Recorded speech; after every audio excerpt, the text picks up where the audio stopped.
sini, kumohon tolong saya. Jangan pergi. Jangan tinggalkan saya. Kumohon tolong saya. Kumohon jangan pergi, tolong saya. Jangan pergi. Tidak ada yang sudi untuk menolong saya. Tidak ada yang datang untuk menolong saya. Saya tahu. Saya sudah dilupakan. 4 dinding, 1 jendela jeruji besi di atas sana. Tembok yang tebal, tidak ada perabotan. Hanyalah tikar dan bantal yang menemani saya. Tidak ada selimut untuk menghangatkan tubuh saya. Saya tahu, tidak mungkin saya bisa keluar dari penjara ini jika tidak ada yang sudi untuk menolong saya. Saya juga tahu,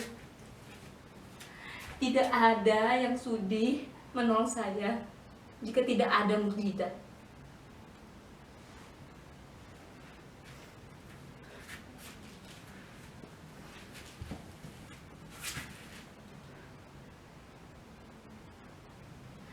Mudasir,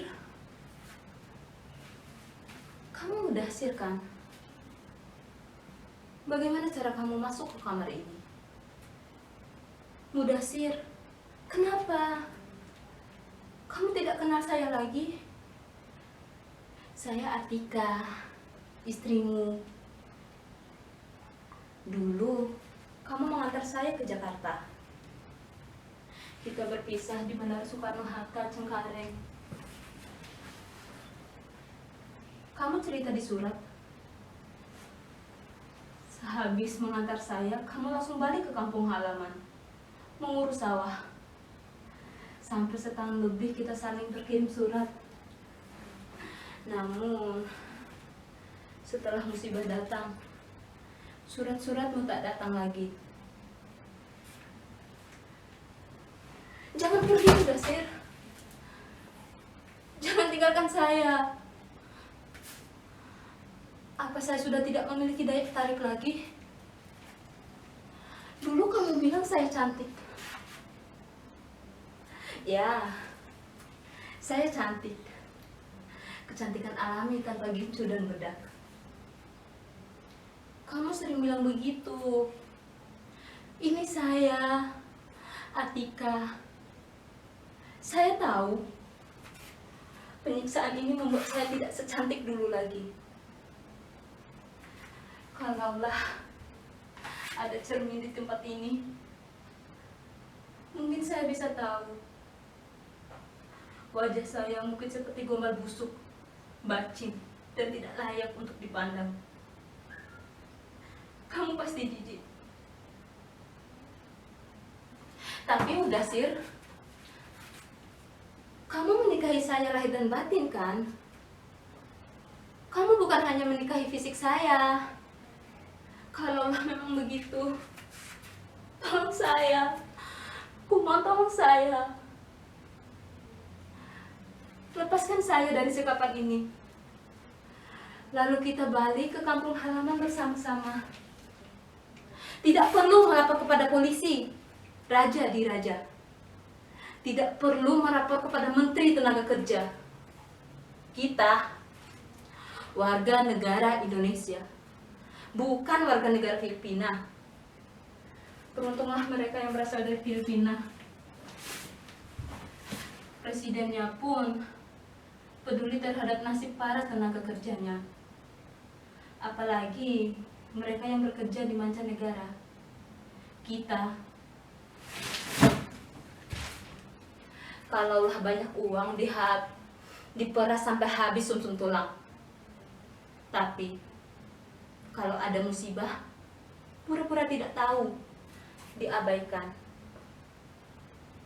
Mudasir, itu kenyataan.